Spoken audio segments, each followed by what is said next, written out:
Ketemu lagi dengan Faris. Kali ini saya di Coban Pelangi. Ini salah satu air terjun yang keren ya di Kabupaten Malang. Langsung aja nanti saya jelaskan cara kesininya, seperti apa air terjunnya. Kita lihat di belakangnya. Seperti air terjunnya. Nanti saya jelaskan. Ini bener-bener rambut saya basah, semuanya basah, kameranya basah. Tetap ikuti saya. Coban Pelangi ini lokasinya di Kecamatan Poncokusumo, Kabupaten Malang ya.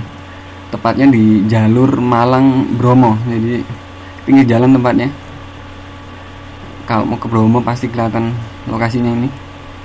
Tiket masuknya 7.500 per orang. Seperti ini pintu masuknya. Yang menarik tuh dari pintu masuk ke air terjunnya itu nggak langsung ya. Tapi kita masih jalan sekitar 500 meteran, masih jauh. Jalurnya kayak gini juga nih.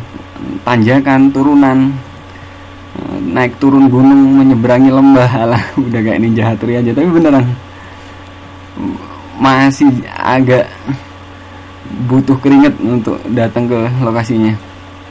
Tapi terbayar ya sama kerennya air terjun ini. Kita lihat seperti ini lokasinya. Disebut Coban Pelangi mungkin karena percikan airnya ya kan, kena sinar matahari timbul warna pelangi. Bisa mandi juga di sini di air terjun ini. Pulangnya bagi yang nggak kuat tanjakan bisa naik kuda. Di sepanjang jalurnya juga banyak warung-warung buat tempat istirahat ya. Pemandangan juga keren, bener-bener worth it. Bener-bener saya rekomendasikan kalau Anda ke Malang, sekalian ke Bromo, mampir ke air terjun Coban Pelangi ini. Mungkin itu aja ya. Tetap ikuti saya menjelajahi Malang.